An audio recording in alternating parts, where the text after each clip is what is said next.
76% of Americans live paycheck to paycheck. Is that you?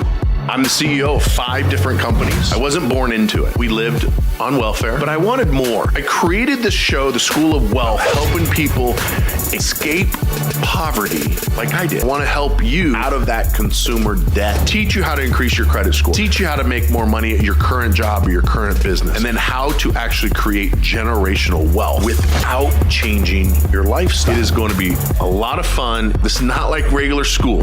Hey, I'm Rondi Lambeth, and this is The School of Wealth. Hello and welcome to the show. I'm your host, Rondi Lambeth, bringing to you today a very special guest, somebody that I just met today. His assistant, Kendra, or someone who worked with him named Kendra, introduced us via Instagram. And I always like having interesting and different guests on the show, as you know. And I checked this guy out, checked out his website, checked out his social media, and I thought that he'd be a good fit for the show. So I hope you guys enjoy this as much as I think I'm going to. So that being said, Tyler Bossetti, thanks for coming on today's show with me. Yeah, thanks, man. I appreciate you having me here. And you said interesting. So that's good that I'm interesting enough for you to be on here, and appreciate the opportunity, man. Did I get that right? Was it Kendra that introduced us? Yeah, Kendra. She's a part of our team. And yeah, she said there's a lot of synergy and as far as what you believe in and what we do as a company as well. So I did a post the other day. Hey, I need to start getting on more podcasts. I really like meeting like-minded people and talking about similar things, right? So definitely appreciate you having me on, man. You bet. So let's get right into it. Tyler, what is it? What's your company? Yeah, so we have a company named we're 0%. So you can go to 0%.com, and I have a business partner. His name is Jeff, and our main focus and mission is really just financial literacy. And we do, a few different things. Number one, we have a few different consulting programs where we teach people how to get access to credit and low interest capital to scale their business, right? So our client avatar is somebody that's looking to start or scale a business using other people's money. And then we have 2 hedge funds. We have a crypto and a real estate fund. And so again, our whole focus and mission as a company is to help people become empowered through education, through information, and then being able to actually provide them with action steps through our programs and be able to say, hey, look, you can get access to credit to grow your business, to grow your income, to then make proper investment decisions and make sure that you are compounding your income and compounding your wealth through our hedge funds. I love it. Yesterday, I got somebody tried engaging me on Instagram on a Dave Ramsey post, which I just didn't even want to bother. Yeah. And so the person who runs pretty much most of my social media, she asked me to respond, and I'm like, no. And so she ended up responding to this person because I just didn't want to get engaged. And it was basically Dave Ramsey's the devil, right? That's what I hear. He's a very smart man. He's, in my opinion, a hypocrite. He tells people not to go into debt, yet most of his money is made by people going into debt via real estate agents and Churchill Mortgage. But he's a very smart guy. Very smart. And guy. I think that's the main point, is probably what you believe in and what we believe in is 78% of people are paycheck to paycheck. So it's super easy to say debt is bad when you apply to the masses. When you say, hey, 80% of the people is going to get this message that I'm putting out there because their life is in shambles because of debt. Well, there's a difference between debt being good and a debt being bad. But if you can move over that bad debt to low interest or 0%, which is the first reason why you use other people's money in the first place, is to plug the holes that you already have, then it's super ironic. Not that we need to keep talking about him, but he lists his house in, I think, Tennessee for $16 million. That was like the final laugh for me. I'm like, wow, this is incredible. People are going to eat this up. Yeah.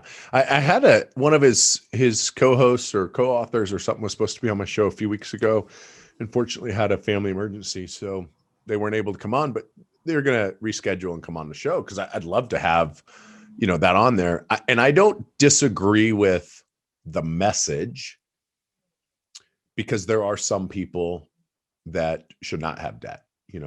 I call them creditaholics, just like alcoholics. alcoholics should not be hanging out at a bar, and alcoholics should not have booze at the house, right? That doesn't mean that all alcohol is bad, even though it is bad, it is poison. But in moderation, I think you can manage it. And I think debt, though, should not be considered like alcohol, where it's all bad, poison. It's, as you know, you can use it to become very wealthy. So let's get into 0%. How long have you been doing that, Tyler? Yeah. So backing up a little bit, I have a 5-year background in mortgages. So here in Columbus, I was a part of a super quick growing a team in the mortgage industry. Then I met my business partner about 2 years ago. I was actually one of his first consulting clients and one of our core coaching products, and really getting through like probably the first couple of weeks of that program, I'm like, wow, he's got something here, but I want to be involved somehow. Right.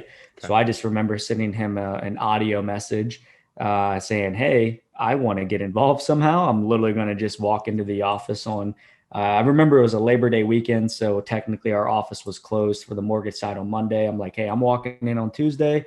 I'm going to quit and we're going to partner up and build something, right? I didn't really know exactly what that was. But when I came in, I obviously started assisting him, coaching our clients and being able to really leverage my real estate background. I was already doing a few deals myself on the real estate side, but then we were able to start plugging that in and teaching our clients and our audience, hey, you can use credit and other people's money to scale your business or get into e-com. But really my focus with credit is building wealth with it, like you said. And I think that, there's all these different avenues now with e-com and crypto, this and that. But at the end of the day, I think true wealth is built by building a highly profitable business. And by building a highly profitable business, you put that money into real estate. And so again, we're about 2 years in now. And really just a result of that, we've built a pretty sizable audience in a short amount of time, but we're definitely still feel like we're 1% into it. So it's been cool. Yeah. I was checking out some of your posts you had on Instagram. It was pretty cool. You had some information on there. It looks like you're doing some credit repair as well. Yeah. We do some credit repair, but we're actually taking a really big shift from that industry. We've done a ton of market research in credit repair. We're really only offering it for our consulting clients that come in because we want their, what I call the foundation of their finances, which is credit, to be optimized, to be able to actually go get the capital that they need to grow their income. But we're actually, we started going away from our core belief as a company, which is educating, right? So instead of us fixing people's credit, how about we just build out a digital product, all the information that we have up here and all the processes for us to build a really big department. Well, the market research shows that it's a declining industry and there's so many regulations with the FTC, all this nonsense, probably some stuff we were talking about before we recorded. So let's just actually educate people how they can repair their own credit, buy a super low ticket. And not to hopefully have anyone take offense with this. Most people that have really bad credit have really bad financing. So we didn't really feel right charging a premium price for something that is quote unquote very gray area to be able to do that instead of, hey, look, this is actually how you can repair your own credit. We believe in information. We believe in educating people how to do shit on their own. Yeah. I like that. And, a lot of people probably listening to this right now are watching it on YouTube thinking, why in the hell is Rondi having somebody who does credit repair on a show? And because we do so much, I'm in real estate, you're in real estate. I do credit repair. I've been doing credit repair now 14 years, a couple 100,000 people have gone through it. I do credit education, I do financial education. So and you know why? It's because I don't have the scarcity mindset that there's only so much business out there. There's over 300 million people in America. And if you look at the numbers, it's about 100 million of them have credit issues of some kind. Doesn't mean that they all have bad credit, but they have credit issues. So there's 100 million people for us to split. You take 50 million, I'll take 50 million. And there's not very many education companies out there, which is really what we do. We're a financial education company that just happens to have a division that does credit repair. Same thing for us. We would much rather somebody pay us for a much higher ticket product to teach you about finances, credit, probably a lot of similar stuff than what you guys are doing. And hey, as a result of that, we just built out an internal team to fix your credit along the way. But yeah, for the masses, if you will, that's coming to us on social media, we just think it's a much better, our time is going to be much better spent on just building out a digital product and course that they go through. Hey, look, here's a one-time price. You're going to get a ton of value going through that. And if you want to take action on repairing it, here's all the resources you need. So yeah, what you'll find with that I have found over the last 14 years of doing it and hundreds of thousands of people is they're going to buy the course, which is awesome. And they probably won't do anything. Most people will not fix their credit at all. They don't do it because they, number one, they don't know how. So you have a course, you teach them how to do it. That's great. But how are they going to handle the first time they get a letter from Experience saying we received a frivolous and suspicious letter and we've turned it over to the authorities? That letter usually scares them off, or if they get no response at all. And the FTC says it's like the average person with simple identity theft takes over 1,000 hours to fix their credit. And for us, it takes about 12 minutes to fix an identity theft file. Super easy if you know how to do it. Brain surgery is not easy, but if you know how to do it and you've done it thousands and thousands of times, it becomes pretty routine. So that's cool. I like to see that you're doing some education stuff, and with the background in mortgage, you probably have quite a bit of education on that with how credit affects people and all that. So that's good. Yeah. Tell me about that's where it all came from. Your real estate hedge fund. Yeah. So really it's just more of syndication, right? Deal by deal, if you will. But as of right now, we are at about 20 million assets under management. All the deals are in Columbus, Ohio, and I kept it pretty exclusive, within our consulting program, where again, hey, they're coming in, they're getting access to, let's say, 50 to 150K of 0% or low interest capital to scale their business, even if it's a brand new business. And so if they have any quote unquote left over, hey, by the way, I'm buying a property at 123 Main Street here in Columbus, Ohio. I'll pay you out a 12 to 20% preferred rate of return. And here's all the data on the project, right? I'm buying it for 100K or 300K. It needs X amount of percent work done to it. Here's all the comps. Here's all the data. And when the project's finished, here you go. Here's what your return is going to look like. And so, yeah, our goal is to get that from 20 million up to 50 million. Obviously, the housing market's been absolutely crushing it, especially in cost-effective markets like Columbus. But I just recently brought on a new development team. Right now, I'm just paying out on debt, right? As you know, there's really a few ways to pay people out. Hey, you give me X amount of money. Here's your preferred rate of return. You give me 100K, I'll give you, 12 to 20%. So whatever that is in terms of the deal. But eventually I'm going to be bringing on where now having a development team where we can literally develop raw land or getting to bigger deals. I'm going to be focused on like small to mid-size, 10 to 40 units, and start giving out some equity on those deals. I just don't want to have my hands tied behind my back where I have to bring on like a KP to co-sign on the loan. So I was willing to pay out much, much higher returns on the front end to scale the portfolio. So when the bank says, hey, what's your net worth? Here we are. I don't need a co-signer. I'm giving out this equity because, these are people that's invested with us the last couple of years, and our minimum requirement is on the higher end. Yeah. So is it the minimum is $100,000 to get in with you on one of your deals, or is it more than that? Yeah. So right now I actually have it much lower, around 25K. But also too, I will go through a very, strategic vetting process with them just to make sure that they are a right fit for that. And then, they'll go by the end of the year is at least 6 figures to come into those deals. Yeah. Because it's funny. Similar. It's bookkeeping and all that, as I'm sure you know. It's like, okay, we're doing bigger deals. You got to get more capital. Yeah, I'll tell you, we won't buy anything less than 100 doors, and really less than anything in 10 million, because we found that it's the same amount of work, if not more work, for smaller deals than big deals.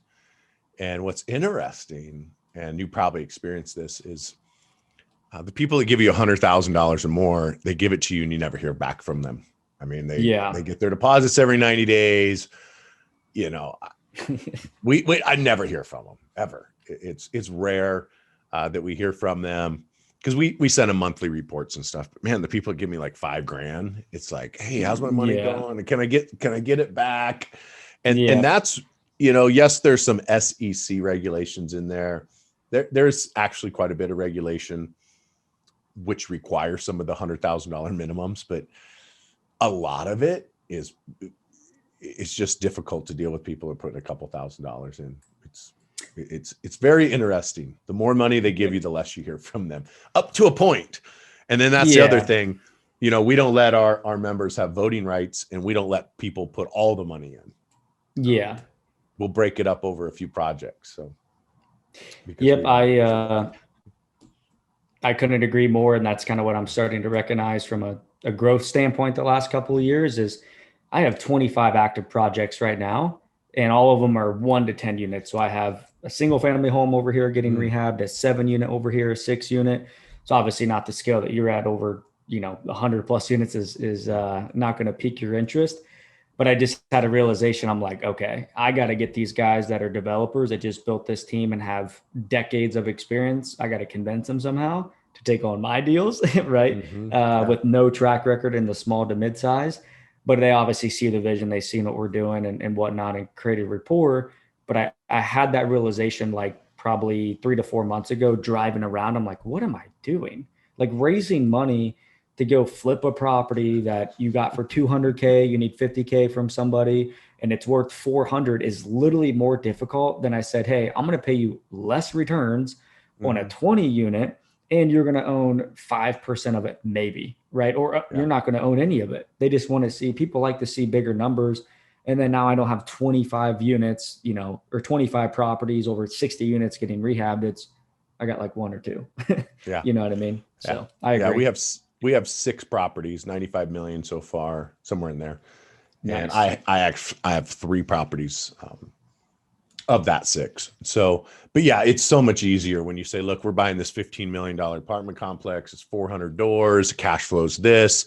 We're paying 6% preferred, 6% bonus at the end. So total of 12, $100,000 minimum, take it or leave it. And we're raising 3 million of 15. You want in or not?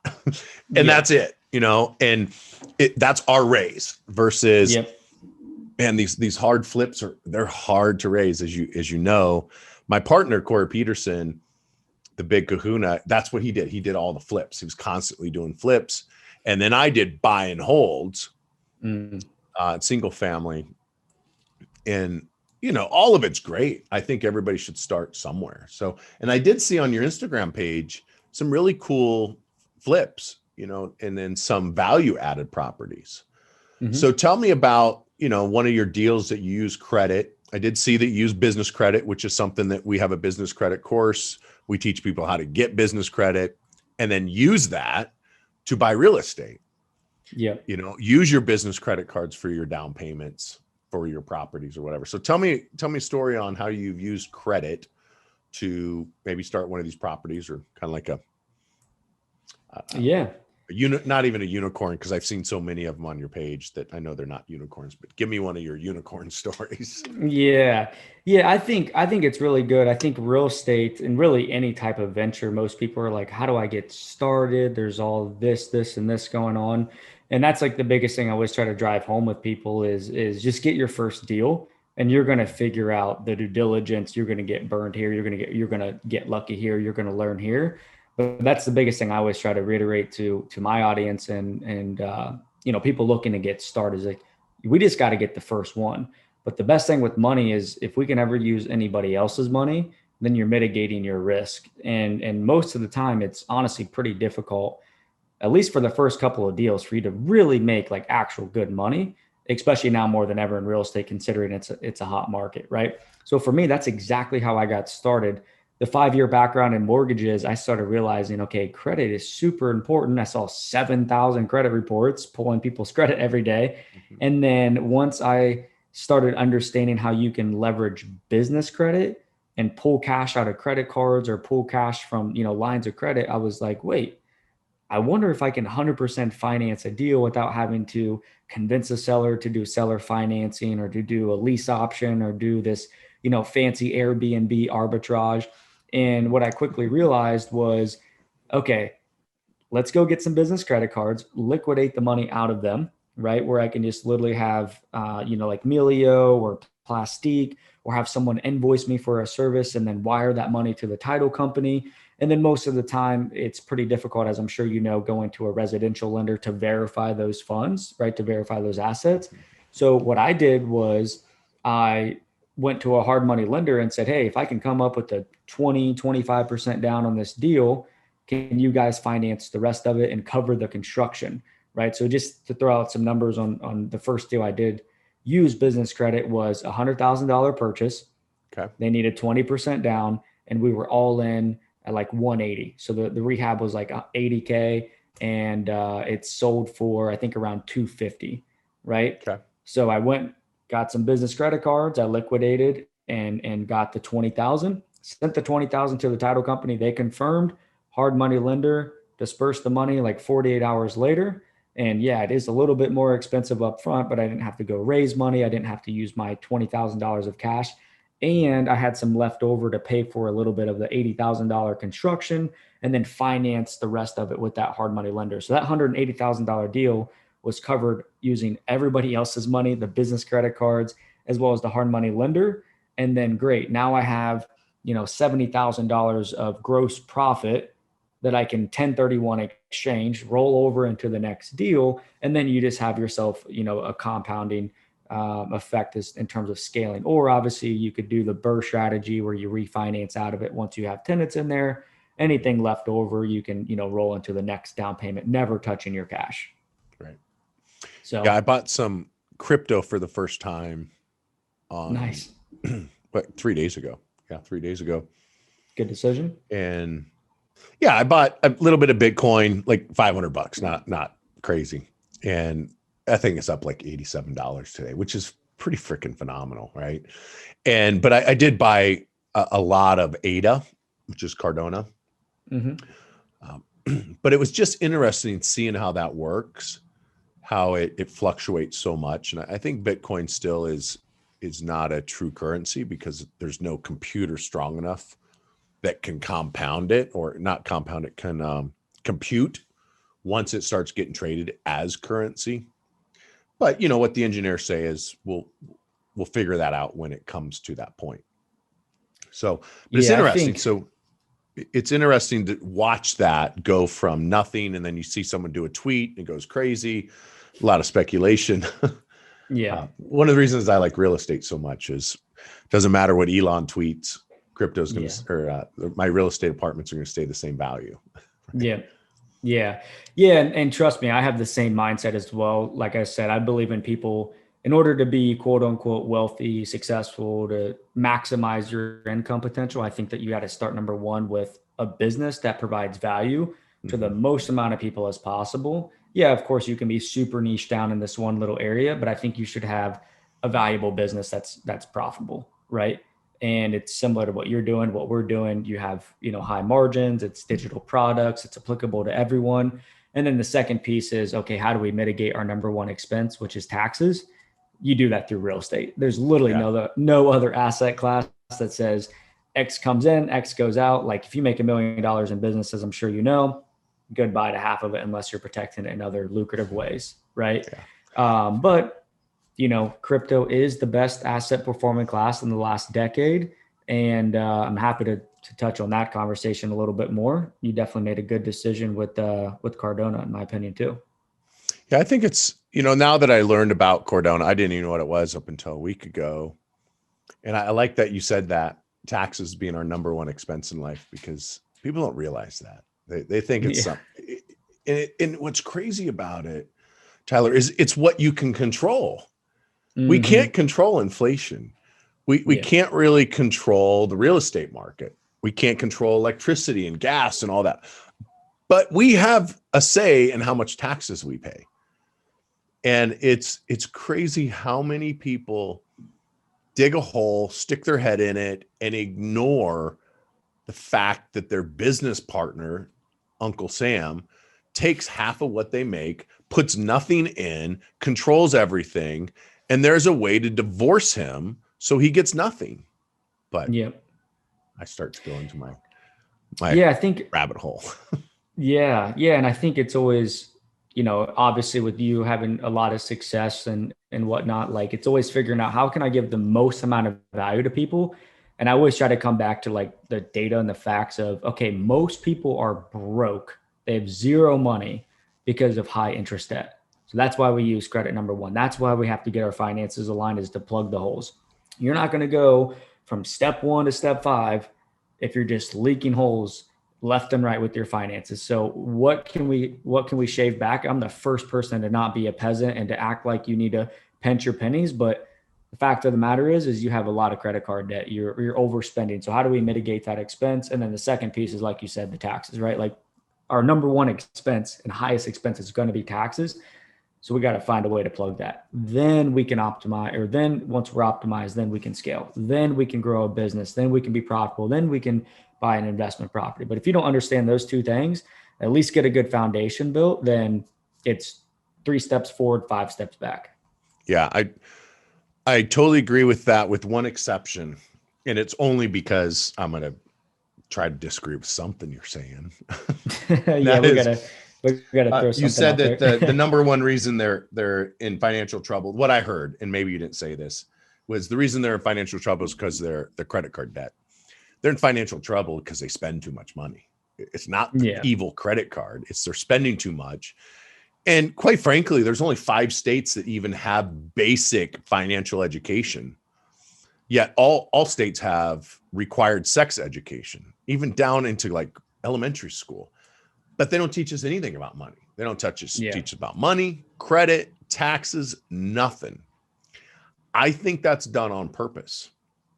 I truly believe it's done on purpose, because if we knew how taxes were calculated and how we can legally pay less than what we think we have to pay, we all have to pay taxes. There's no way around. It's called tax evasion, and it comes with free room and board and free healthcare. Right? What's that?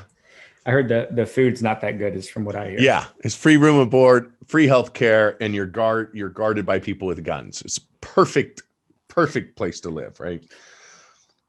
But there's ways to not pay taxes. I did a consult yesterday with a gentleman, super cool guy. He's been a school teacher for most of his career, 30 plus years, makes 130 grand a year. And he pays a tremendous amount in taxes. And within just a few minutes, I said, we can eliminate about $30,000 of your taxes every year by just doing a couple things different. And he's hired me to fix his credit. He's hired me to now reduce his taxes. And then we're going to eliminate his credit card debt, eliminate his car loans, all by saving him on the taxes. Because what we found is if they sit down with us and we wipe out 50% of their tax, we can then take that, put it towards their credit card debt and protection and real estate investing, just like what you're doing. But it starts with taxes. And one of the things he said was, my wife and I go out to dinner a lot. And I'm estimating he's probably spending about $1,500 to $2,000 a month in food. And that might seem like a lot. And it is a lot. But if you figure, if you go to Carl's Jr. for 2 people, it's like $22 is what I'm told. It's, I don't eat that crap. But if you did go to McDonald's, it's expensive. And then if you sit down where you have to leave a tip, it's $40 to $80. You do that 20 days a month, that gets pretty expensive. And so one of the things I told him was, once we start your home-based business, we can start writing off a lot of those meals. I'm not saying, live on beans and rice and beans and shut off your electricity and turn off the internet and turn off the water heater to save 30 cents. Yeah. But let's just change what you're spending the money on and change how much you're paying in taxes. So I like the fact that we're agreeing with a lot of this stuff. Tell me about crypto, because I know some about blockchain, because my girlfriend is building a software to balance the electrical grid through blockchain. And so I know a little bit about blockchain from listening to her. I know what Bitcoin is. I didn't even know what Cardano was until a week ago. How are you investing in crypto, which is different than blockchain? It's crazy how many people think blockchain is crypto, but it's crypto on top of blockchain, the way I understand it. So what are you doing to invest in crypto? Yeah, good question. So, like I mentioned, we have a crypto hedge fund that was started a couple years ago, and it's obviously clearly doing very well the last couple of months. We are in a bull market with crypto. And one thing that you mentioned about blockchain, I don't think people realize that blockchain is probably going to have more of an impact, if not significantly more impact on people's lives than the internet, because it's going to be integrated in literally every single area of our life. And it's already starting to happen. But yeah, as far as like what I'm doing personally, before I kind of dive into what I'm doing, I think people need to understand that number one, again, it is the best asset performing class in the last decade. And number two, there's been tons of studies that show that if you compare a portfolio that is typically 60% stocks and 40% bonds, that's a normal portfolio that people set up with their financial planner, versus a portfolio that has at least 10% of their net worth in cryptocurrency, that is going to outperform the 60-40 that we've been basically been following the last century, since stocks and bonds and all this stuff has been available for us, right? So I think that if someone is kind of stuck of where do I get started, what how much money should I put into it? Number one, get educated, right? Go watch some YouTube videos, follow my business partner Jeff and I, and we try to put some value out there for you guys to see. But secondly, is start with what you're comfortable with, and that should honestly be like 5% of your net worth, and then go as high as you wish, as you become more educated, as you become depending on your risk tolerance and whatnot. But in my opinion, I think everyone, based on what I just said, you're educated, you understand where that money is going, at least minimum 10%.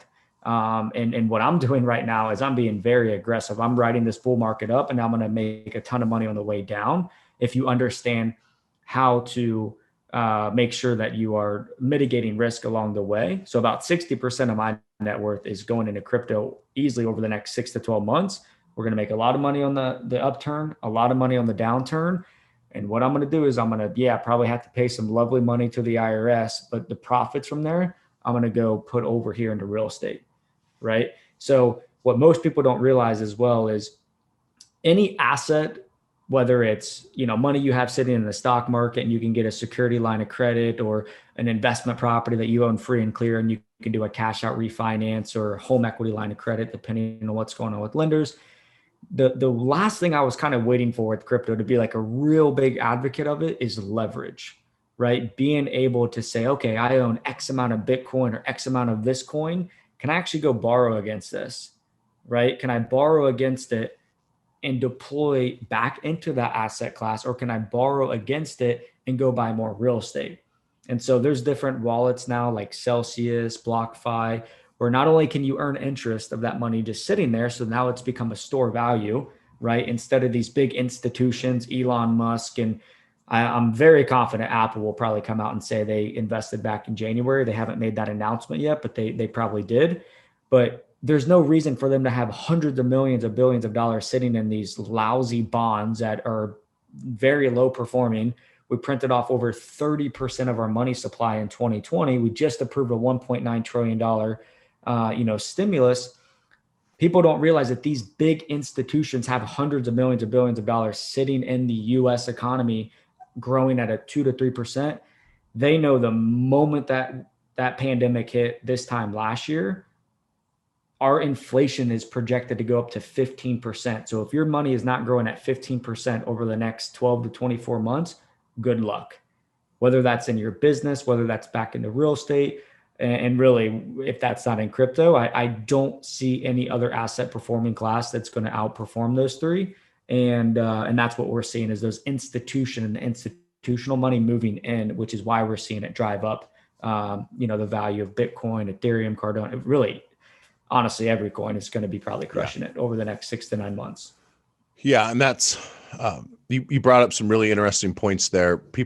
I don't think people realize that 30% of the money that's in circulation today, the US dollar, has been printed in the last 10 months. 30% of it. That's a significant amount of all of the US dollar in the entire world has been printed in the last 10 months. And then the $1.9 trillion yesterday I think the last time I remember, the IRS collects approximately $5 trillion a year. Correct me if I'm wrong, but I believe it's $5 trillion total a year. And they just spent 1.9 trillion a few days ago. And, you know, and another stat is, and this one's crazy, is they're going to charge the average American $5,780 and then give some Americans $1,400. So I would like to ask anybody who's listening to this or watching it, if I charge you $5,700, would you send me $5,700 and I'll send you $1,400 back? I mean, fortunately, I won't be paying it. I'm not going to be paying $5,700. My children won't be paying it. People who follow me won't be paying it. Probably you won't be either. And people who follow you won't be paying it. It is the people that dig a hole and stick their head in it. That's who's going to be paying it. And unfortunately, that's middle-class America who's going to be paying that $5,700, and their kids and grandkids are going to be paying it. And then it's just going to squeeze them out. Yep. It's the middle-class squeeze. Yeah, exactly. It's the middle class squeeze. And then, you know, you have people that are going to be panicking and be emotional. What do I do? Well, you have to get assets, whether that's in real estate, you got to get into crypto specifically to mitigate all your risks, get into Bitcoin. You know what I mean? I'm not giving people financial advice here necessarily, but at the end of the day, you just got to, number one, move your money out of the banks. You know that. And all the data is showing that it's going to be 15% inflation. I don't think people quite comprehend that. The US dollar has also dropped 97% in the last century as well. Over each empire that's been built and you know, dropped overnight, like the Roman Empire or Venezuela or Brazil, any economy since the existence of time that has fiat currency, on average, around 2 to 250 years will plummet and basically just go into hyperinflation. And we are entering into that realm right now with the United States, which is going to be very interesting. And we are, and our founding fathers, people don't realize how intelligent these people were. They were adamant against fiat currency. If you don't know what fiat currency is when a government issues a fiat and just says how much it's worth. A dollar bill is worth a dollar bill because I say it's worth it. It's not backed by anything other than the American credit system, which is pretty bad right now because they're not paying all their debt. A lot of people, I don't know if you know this, you know, the United States filed bankruptcy in 1976. Yep. And then we have a lot of debt coming due too, from my understanding. Yeah. So they actually filed bankruptcy. See, the United States is a corporation with a president. We're the shareholders. Congress are the board members, if you will. And in 76, we filed bankruptcy. And that's how we got off the gold or the gold standard was because these other countries were demanding, primarily France at the time was demanding the U.S. give them the money owed via gold. And Nixon's like, no, we're going to file bankruptcy and we're not going to give you any gold. And here's an IOU. So let me ask you, are you buying crypto in a Roth IRA or a SEP IRA? Yeah. So typically what I do is I just have it mainly funneled through the hedge fund, and then we just reinvest a lot of the profits, literally all the profits. So we're mitigating taxes, and we just believe in it long-term as well. Yeah. I think that, this bull run, you know, we probably have about conservatively 6 to 9 months, best case scenario, probably 9 to 12 months left of the bull run. I think this is going to make people a lot of money. It's going to lose people a lot of money. The one thing that you said as well is, you know, the computer with the Bitcoin situation. Yeah.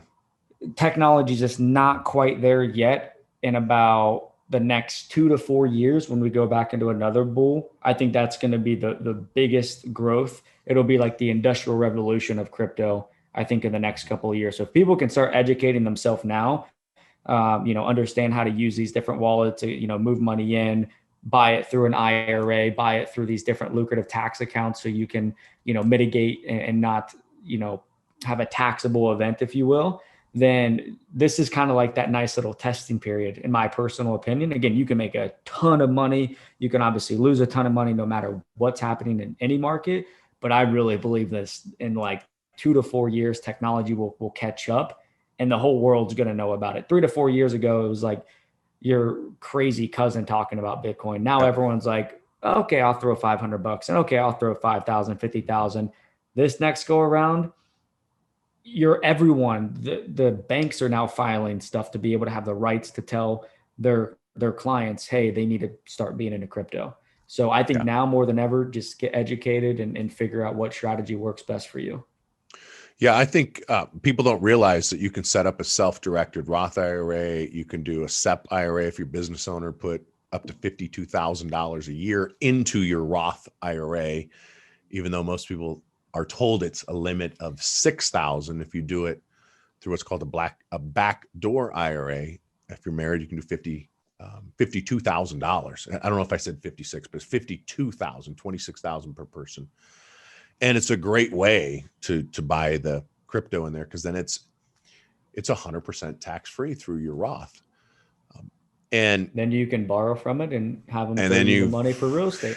And then you can buy real estate in your Roth. My real estate is through a Roth. It's non-taxable money. And I love it. I took $1 million from the sale of a home, which was tax-free because of the way it was set up. And I started buying real estate. I started buying apartment complexes in, like I said, I'm up about 33 million, and then total Corey and I and other partners about 95 million. But that's incredible. I want to go back to blockchain because you said it's going to be part of our life. 2 years ago, I was in an event, and I go to events every year. Sometimes I go speak, and they're primarily credit events that I'm speaking of right now that I go to a couple a year. There's lobbyists there. There's congressmen there. There's members of the FTC, the TCP, Consumer Protection Bureau, which CFPB, I don't even know what they're called now. They changed their name. CFPB, but there's whatever it's called. Yeah, it was CFPB, and then they changed it to something. I don't know if it's back to CFPB. And then there's attorney generals, and then a bunch of credit repair owners, and then speakers from FICO and Experian and Equifax. Anyway, I was at this event 2 years ago. The bureaus, the credit bureaus, credit reporting agencies are actually fighting putting all the information on blockchain. They don't want our credit information on blockchain, but the banks are forcing them. And what I suspect and what these lawmakers are suspecting, and some of the other people that was at this event, was we're going to be able to control what the bureaus give to other people, and we can start charging the bureaus for our information once it's on blockchain. Because right now, the bureaus make a considerable amount of money, hundreds of millions of dollars sharing our information with other people. And when you go to optoutprescreen.com, you're opting out. And you're opting out of them being able to share your information. With blockchain, we're going to be able to go in, turn it on and turn it off, similar to freezing your credit file now. And then we can turn it on, but get paid from the bureaus sharing our information, which I think is going to be pretty cool when that's up and running. Yeah. And then also too, like it's going to be able to probably catch the things that are inaccurate, right? Versus that are accurate, or doing it'll prevent a lot of those inaccurate things from being put on there. Yep. Yeah, I cannot agree more. And all the mistakes and all of the garbage that goes on credit reports. Yeah. Yeah. Most people don't realize, I mean, you hit the nail on the head. It probably hints to your 14 years of experience, but bureaus, they're private entities. It's not, they're working for their own interests, and they're not making money reporting that information. Yeah, sure they are, but they're making money selling your information. It's 2021, the next decade, or for our lifetime. It's a game of information at this point. Facebook, Google, Instagram, all of it, TikTok, everything is just a game of information at this point. And that's, I mean, there's nothing else I need to say. You hit the nail on the head. I was talking to someone the other day, and because we have several 100,000 people in our database, I have all of their information: birthday, social security number, credit cards, how much they make, where they live, what kind of house, what kind of car. Not Facebook data, but I have a lot of data. And I was telling this lady, she goes, you could sell that for millions of dollars. Like businesses will buy it, and it's called renting it. I could literally rent that information and it's a term that used to be selling, now is renting. So it gets around some of the laws. But she was just saying, you have all this data, and that's really what we do is we gather data and then we move them through a funnel. It's not just credit repair. But my success story is that they come in through credit, we fix their debt, we fix their taxes, we get them proper insurance, we start them investing, and they end up investing in an apartment complex with me. And we just move them through that funnel. That's awesome. Yep. And then You're increasing educate the them, lifetime of course. value. Yeah. Yeah. All the way through is education. So what, I did see some properties on there. So you went back, you got that one. I don't know if we finished that, but you used your business credit. Mm-hmm. Did you sell it for $250 or you thought you were going to sell it for $250? The one you bought for $100 and then you got $80,000 in repairs, used the credit card to do it. And then did you end up selling it for $250? Yep. I ended up selling it for $250. And that's when I learned about taxes. And that's when I learned about 1031 exchange. And that's when I learned about, holy shit, we should probably be keeping assets. 70K is cool and all, but at the end of the day, you keep about what, 25, 30, 35 best case scenario. Obviously you can go to your tax counsel and say, hey, find a way to write off as much as possible. But yeah, that's one thing too. I like to be very transparent with people is like, if you're trying to, it's very rare. I'm not saying you can't do it, but it's pretty rare for you to just find that first home run deal, use credit, be able to raise private money and have the best terms possible and not get your credit pulled. Like if it just requires you to use hard money, it requires you to pay a little bit in taxes. You got your foot in the door. You figured out how to find deals. You figure out how to uniquely fund the deal. You figured out which contractors were good and sucked, and you figured out how to disposition the deal. And then how do you learn? You do it again. Okay, I learned that I probably should have had an inspector in there in 48 hours, not after the remedy period. I screwed that up because I didn't renegotiate. I probably should have paid $103,000, not $100,000. So that extra $3,000 would have covered my closing costs. So when I refinance out of it, my payment goes up $5. I keep $3,000 in my pocket. So it's all those little things. And so, yeah, to answer your question, I learned very quickly taxes. I learned 1031 exchange, and I learned a lot along the way. Yeah. And if people don't realize how valuable that is, even if you don't make money, even if you lose money, as long as you learn something from it, it's like going to college. At least you actually learn something that you can now apply the next time, even if you lost a little bit of money. Not recommend that you should, but you don't have to do these home runs. And I see that where they want to do a home run, or people call me and they want me to teach them how to do business credit so they can buy $1 million apartment complex, like 20 doors. Mm-hmm. Like it doesn't work that way. Let's just do one door. And I will tell you this, I saw this stat. It's been about a month now. Yeah, it's been about a month. I was at an event. I go every 90 days. I meet with Kevin Harrington and about another 100+ entrepreneurs in Florida. And there was one of the speakers there, and she was breaking down all the foreclosures. So this was in the last week of January, first week of February. 40%, this is a huge, 40% of the homes in Southern California right now are in foreclosure.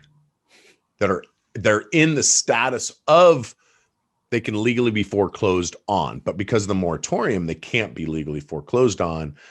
And that's going to happen, I think, at the end of the month. March 31st is when that expires. I think Biden made a mistake by not letting it expire, because then he could have blamed it on Trump. And now he's going to have to take blame, because it's on his watch. 40% of the homes, though. Here's another crazy stat. 33 million duplexes and fourplexes are in foreclosure right now, or at least 90 days past due. 33 million duplexes and fourplexes are 90 days past due. So there is going to be, when that starts hitting, when the foreclosure moratorium is removed and those homes start going to foreclosure, there is going to be a huge, huge opportunity to buy duplexes and fourplexes and 6 and 8s. It's like I said, it's over 30 million are 90 days past due. And that's a great place to start out at. With duplexes, fourplexes, 6 and 8s. I don't recommend moving into one side of it, but some people do that. It is, a strategy. I don't necessarily want to live next to my tenant, but you could do it if that's your only way of getting in. If you do that, I would recommend you don't let them know that you're the owner. You pretend to be the project manager or whatever. I have a friend, Jorge Bueno, and he's got thousands of doors. And that's one of the things he does. Jorge will buy these $15 million, $20 million apartment complexes, move in. He's as you can tell from the name, Jorge Bueno. He's from Mexico. He will move in as the maintenance man. That's incredible. And then he lives there for a couple months. He figures out where all the problems are. And then those are the leases that don't get renewed. And it's pretty interesting what he does. But he walks in with a maintenance order and he's like, okay, this is what's going on with the unit. I love it. And he figures out who the problems are. That's some serious sweat equity, right? And then he lives there, and then he goes back to his big mansion and hangs out with his bride. But it's just an interesting strategy. So that's something to keep in mind is all these duplexes and fourplexes come due soon. And then you don't start learn saving. You don't learn until you start doing it. And most people think that with the 2-unit or a 4-unit, right? Oh, they see a bigger sticker price and it scares them. And that just goes back to our philosophy, what we're talking about. Well, hey, yeah, great. If you have some money that you're deploying into the deal, great. Start saving, start getting ready for it. But that's the whole principle of credit. If you can use other people's money to cover that down payment and you realize that, okay, fixing a bad smell is probably just carpet and some paint. All right, well, you can just get some handyman guy off of Craigslist or Yelp or call up a local real estate group or something, post in Facebook or something. You can start preparing to make sure your credit's aligned. So if and when you move into that property or if and when you buy that property, it's not about just having the money to go get it. It's a matter of a time when something's going to go wrong and it's not going out of your bank account. It's going to a credit card. So you can get points, you can budget correctly for it, and you have an emergency fund almost with your lines of credit as well. So that's a good stat. I'm going to steal that from you if you don't mind, the 33 million stat. Tyler, I've never had a millionaire ever tell me they got rich by saving money on credit cards and getting points. Yeah. I know lots of them that save thousands of dollars a year off of points. I mean, my thing is with our space of credit, a lot of people talk about like travel and this and that, and I'm not opposed to that by any means. I think that's great. I'm not going to tell somebody how to make money and or what fulfills them. But at the end of the day, that's just a consequence. Like you got to teach people how to use other people's money to do what? To go get assets, something that's cash flowing today. Yeah. And that's the thing. When you use a credit card properly, you are borrowing money from the bank at 0% interest for 30 days. Yep. So, and there's nothing wrong with using other people's money. Tyler, it's been great having you on the show. How much of your investments, how much of your own money are you leaving on the table? So if you bought $10,000 worth of Bitcoin, it went up 10,000. Do you leave your original 10 in there? Or are you pulling it out and diversifying it? Same thing with real estate. I think that's definitely like the best, most conservative way to start. Hey, I put 10 in, it doubled, pull your 10 out, see what happens, deploy that into somewhere else. But I also know how to leverage as well, which is definitely high risk, high reward. But I can say, hey, I'm going to go buy $10,000 of Bitcoin, put about 3 to, you can technically with some exchanges go up to 100x. So if it does double, the everyday person is making 10K. I could be making 20, 30, 40, 50K. And then boom, now when it recorrects and repositions, people don't realize during a bull market, and the last couple of bull markets of the crypto in the last decade, there's been 30% corrections from the all-time high. So we went to an all-time high with Bitcoin. It hit like 57, and then it recorrected all the way back down in the mid 40s. It literally hit that sweet spot of that 30% correction. And there was some weird signs that were showing we might have went down to 42, but now we're seeing it start to go back up. So hang tight. We might rip up to 80,000 with Bitcoin. That's our kind of prediction, what we're watching. But just understand that there's 30% corrections based on previous data and research that we've done. And we've hit, I think that was just the third, if not the fourth one. I have to double check. But at that point, hey, we hit an all-time high. Sell what you need to sell. But when you start getting good, you can start putting some leverage behind it. When you make 10K, you're really making 20, 30, 40. The sky's the limit. And I think with all investments, including Bitcoin, there's not a safe investment out there. And, real estate's not safe. Crypto's not safe. Stocks are definitely not safe. None of it's safe. It all can be risky and you can lose your money in all of it. The key is getting educated on all of it, whether it's real estate or crypto or stocks. You need to educate yourself. And a good way is to just run it on paper. Find a piece of property, start looking for it, run it up, figure out how much it's going to cost you, and then do it all on paper and see what someone else buys it for, and go by and see them and ask them, how much did you end up putting into this to flip it? And a lot of these guys will tell you, yeah, I put in 80 grand and I made 70. Then you're like, oh, okay. It's not as good as the TV people make it seem. Right? They leave out a lot. And I just went and checked on 25 projects yesterday, and 4 of them might be the death of me. But if it wasn't for me understanding and educating myself on how to find proper deals, how to uniquely finance them, to have quality contractors and people around me, those 4 deals could have been a few $1 million out the door. But instead, you make sure that those areas are buttoned up, you become educated, and you do things uniquely to mitigate risk first. Okay, we gotta figure this out ASAP. Okay, now those 4 deals, actually, we're still going to make money on them now. So very cool. You definitely hit the nail on the head. Love it. What was that jet that you were in the other day? That wasn't a citation, was it? I saw on your Instagram I saw on your Instagram that you went on a jet the other day with some friends to go look at some properties. It might have been a while ago. I just saw it. Yeah. It was a little while ago. I've done all my real estate deals in Columbus, but we did a bigger rehab project down in like the Orlando area. So we were just doing it for some lovely clout on Instagram to get a jet as a marketing expense, get some ads, and then go check in on the property and whatnot. So very cool. Very cool. Tyler, it's been great having you on the show. Where do people follow you at? Yeah, definitely check me out on Instagram. It's at Tyler Bossetti, TYLER BOSSETTI. Also really putting some emphasis behind YouTube as well. So a lot of what I put out is really similar to you, speaking on business, finances, leveraging credit, investing into real estate, but also I'm a big believer of mindset as well. So yeah, check me out, hit me up, and I'm happy to connect with you guys. Very cool. All right. Thanks so much for being on the show. I really appreciate it. Yeah. Thank you, Rondi. Appreciate it.